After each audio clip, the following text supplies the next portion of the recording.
नमस्कार, न्यूज़ 21 में आपका स्वागत है और आप देख रहे हैं हमारा खास कार्यक्रम चुनावी चर्चा। राजस्थान में विधानसभा चुनाव का कुछ ही वक्त बचा हुआ है, तो वहीं कांग्रेस पार्टी 7 गारंटियों के दम पर वापस से सत्ता वापसी की राह चाह रही है। इसी के तहत मालवीय नगर से अर्चना शर्मा चुनावी मैदान पर है। खास बातचीत के लिए हमारे साथ जुड़ चुके हैं। हम जानेंगे कि उनके लोकल मुद्दे क्या हैं। मैम, सबसे पहले तो चुनावी मैदान पर हैं। आज बीजेपी का जो है वो मैनिफेस्टो आया है, उसमें उन्होंने कहा है कि 15,000 डॉक्टर, 20,000 पैरामेडिकल, उन्होंने एसआईटी गठन, दूसरी चीज़ की पीएम आवास के साथ साथ मुख्यमंत्री आवास, इस तरीके से उन्होंने घोषणा पत्र जारी किया है।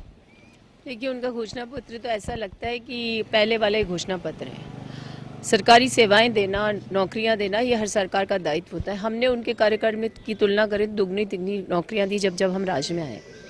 और एसआईटी गठन करना, ये सब तो सामान्य प्रशासनिक प्रक्रिया है। तो मैं समझती हूँ मैनिफेस्टो में भी कुछ नहीं है और उनके पास विजन भी नहीं है। मैम, जिस तरीके से पीएम मोदी का सबसे बड़ा बयान आया है कि मूर्खों का सरदार, इशारों में उन्होंने जो है वो लुठियन जो इंडिया गठबंधन जो बना है उस पर उन्होंने ये वक्तव्य दिया है। साथ ही कहा है कि कांग्रेस पार्टी में एक ही सरदार है, बाकी सब असरदार हैं। देखिए, ये बहुत ही अशोभनीय। आज मैं गुरुद्वारे के बाहर खड़ी हूँ और सरदार असरदार ये सारी बातें कहना, मुझे लगता है इनकी आदत पड़ गई अपमान करने की। और अपमान सूचक शब्दों का इस्तेमाल करके उन्हें सिख समुदाय को अपने खिलाफ किया है, जैन समुदाय उनके खिलाफ मोर्चा खोल के खड़ा है। एक तरफ हिंदुत्व की बात करते हैं और दूसरी तरफ असंस्कारी होने का प्रमाण देते हैं। अगर प्रधानमंत्री जैसी शख्सियत ऐसी जुबान में बात करेंगे तो आम कार्यकर्ता क्या करेगा। आज हम जिस गुरुद्वारे के बाहर खड़े हैं, यहाँ 35 वर्षों से एक बहुत बड़ी समस्या थी जिससे एक विधायक होने के नाते व्यक्ति चुटकियों में समाधान कर सकता था। ये सरकार बनी, मैं हारी हुई थी, तब भी हमने इनकी बात को समझा, उसको काम किया। ये सड़क 35 साल बाद बनी है। तो हम विकास के मुद्दे पर जा रहे हैं। भारतीय जनता पार्टी विभेद की नीति पर काम कर रही है और एक तरफ तो ये लोग छोटी छोटी बातों को तूल दे देते हैं और एक तरफ प्रधानमंत्री उपमाएं दे करके अपमान करने का प्रयास करते हैं।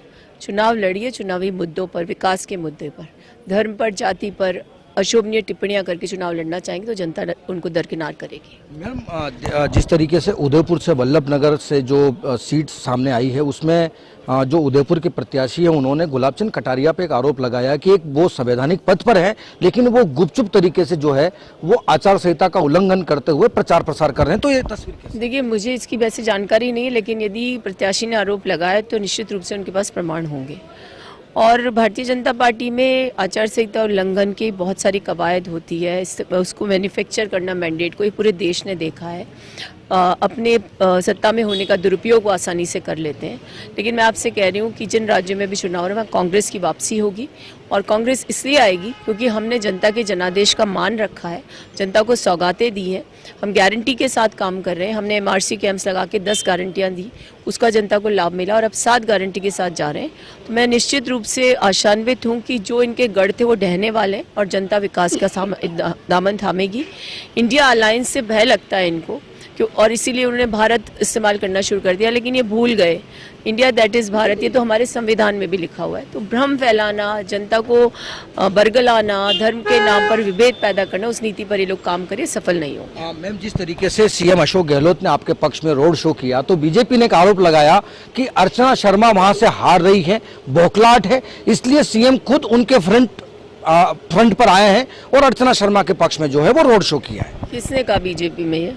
किसने कहा? लगातार ये जो प्रेस कॉन्फ्रेंस चल रही है तो उनके जरिए वो लोग, देखिए, मालवीय नगर में गणेश जी का मंदिर है, मोती डूंगरी गणेश मंदिर, वहाँ से विघ्नहर्ता के यहाँ से यात्रा शुरू हुई। प्रत्येक विधानसभा में करेंगे मुख्यमंत्री। मैं हारी जरूर थी लेकिन इस बार जीत रही हूँ और कोई जीता हुआ आदमी ये कहे कि मैं हार रही हूँ, उसकी बौखलाहट सामने आती है।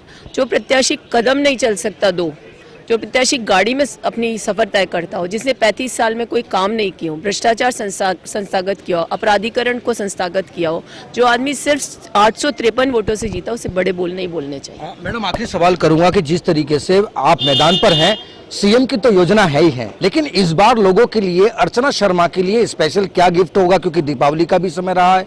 तो इस तरीके से आपके पर्सनल मैनिफेस्टो क्या है जो आपको लंबे समय से ध्यान में भी है? सरकार में आपने अपनी अच्छी पोजीशन बनाई है, अच्छे नंबर लिए हैं, तो क्या आप सरकार जब रिपीट हो रही है तो इस तरीके से आप किस तरीके से मैनिफेस्टो को धरातल पर उतारेंगे? देखिए, मैं 2 बार चुनाव हारी हूँ, उसके बाद पार्टी ने मुझे टिकट दिया, यानी मैं कार्यकर्ता तो हूँ।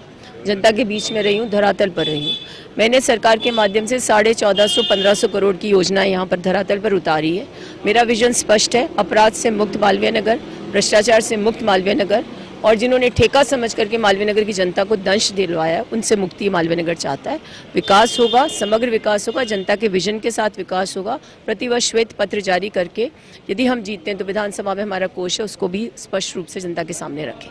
बिल्कुल, ये थे हमारे साथ डॉक्टर अर्चना शर्मा, जिन्होंने कहा कि गहलोत की गारंटी और गहलोत की वारंटी यही हमें चुनाव जीत दर्ज करवाने में एक बड़ी महत्वपूर्ण भूमिका निभाएंगे। लेकिन जिस तरीके से नरेंद्र मोदी ने इशारों ही इशारों में मूर्खों का सरदार और कांग्रेस पार्टी में एक ही सरदार, यानी कि उन्होंने बिना नाम लिए उन्होंने एक टिप्पणी की है, उस पर भी अर्चना शर्मा कहीं न कहीं बीजेपी पर सवाल या निशान खड़े करते हुए नजर आ रही है। लेकिन अब देखने वाली बात यह होगी कि क्या इन तस्वीरों के बाद में क्या यहाँ मालवीय नगर से कितने वोटों से अर्चना शर्मा लीड प्राप्त करती है और विधानसभा में पहुंचती है। कैमरा पर्सन मुकेश के साथ सुरेंद्र सोनी, न्यूज़ 21, जयपुर।